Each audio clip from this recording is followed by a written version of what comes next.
You'd be able to handle it if somebody asked you for $2.1 billion back. Would that be okay? Would you be able to still withstand things? We're financially okay. Including you have $2.1 billion to give away. If somebody came to claw that back, you'd still be fine? We'll let the lawyers handle it. We are financially strong. You know, the $500 million that you guys spent on Twitter, where did that money come from? Are you confident in that? Or do you have additional money? And the reason I ask these questions is, again, you guys aren't FTX, but FTX was making a lot of investments in other places that turned out to be customers' money. Where did you guys get the money for the $500 million investment in Twitter? We don't use customers' money. We have revenue. Our revenue comes from trading fees, and we have very solid revenue. We do not spend on crazy advertisements. We're okay. And we paid the Twitter investment already in cash. Was done. It was not customer money. That I can guarantee you. In 21, Sam Bankman-Fried said that he bought you out, your stake in the company.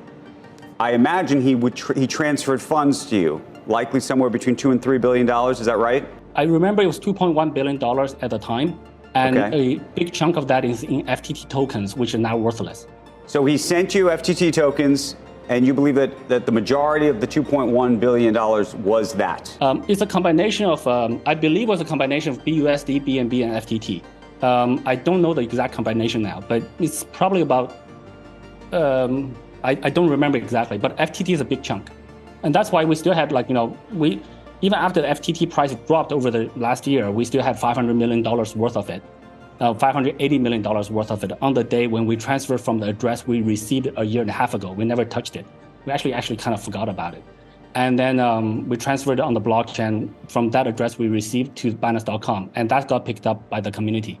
So in this industry, everything's very transparent. Well, but my question to you is, both a bankruptcy judge and potentially others could seek, like they did in the case of Bernie Madoff, frankly, to seek to claw back that money. So if you had to send a check in U.S. dollars for $2.1 billion, could you? So I think we'll leave that to the lawyers. I think our legal team is perfectly capable of handling it.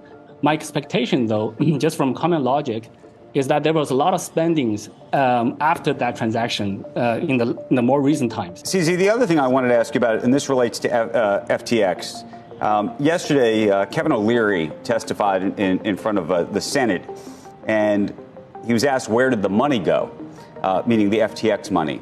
And he suggested that one place that the money may have gone is, in fact, to you. When Sam Bankman-Fried, back in the summer of 21, effectively bought out your stake in the company. Well, first of all, I think Calvin O'Leary, he's making a bunch of nonsense claims, and they don't make sense. They don't make any logic.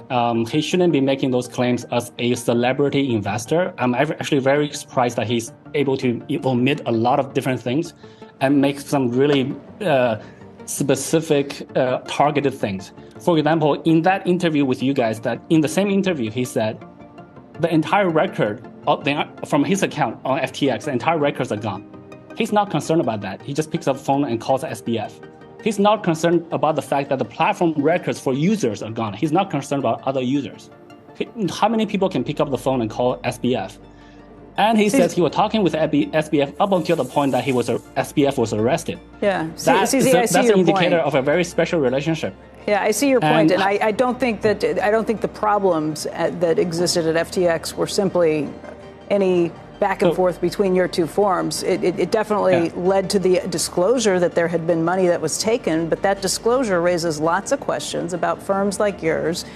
Have you done the same? Has there ever been commingled funds? Have you ever taken any of the clients' funds and done anything with them?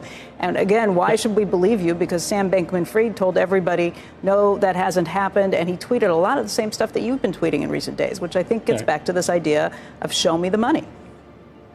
Yeah, so let's get back to show me the money part. So Calvin omitted the fact that there's no records. That's not a problem to him. So he just wants to talk to Sam and believe whatever Sam says. He doesn't want to look at the records. And if you look, and he wants to omit all the small spendings, $50 million, $200 million. $200 million is small spending. That's very convenient. He says he didn't know that Binance was a shareholder of FTX. So he invested in FTX without looking at the cap table. But he was very specific in the way he counts for a transaction 2 years ago. So that's kind of contradictory. So I think Calvin's a liar. So I think he's lying about a bunch of stuff. So that's his problem. To us, we want to be transparent. We want to set the golden standard for reliability, solidness in this space. So well-run crypto exchanges should hold user assets one-to-one. So user deposit Bitcoin, we hold it in Bitcoin, we move to a cold wallet, we keep some in the hot wallet. And people, they sell it. Now the Bitcoin belongs to somebody else, but we still hold it in the cold storage. People can withdraw 100% of the assets they have on Binance. We will not have an issue in any given day. So 100% of the users withdraw 100% of the assets, we'll be fine. This is very different for traditional financial people to understand because banks run on fractional reserves. And the traditional regulators, many of them may think that it's okay for crypto businesses to be running on fractional reserves. That is not okay. In crypto, there's no central bank printing money to bail out banks when there's a liquidity crunch. So crypto businesses have to hold user assets one-to-one. And that's what we do. It's very simple.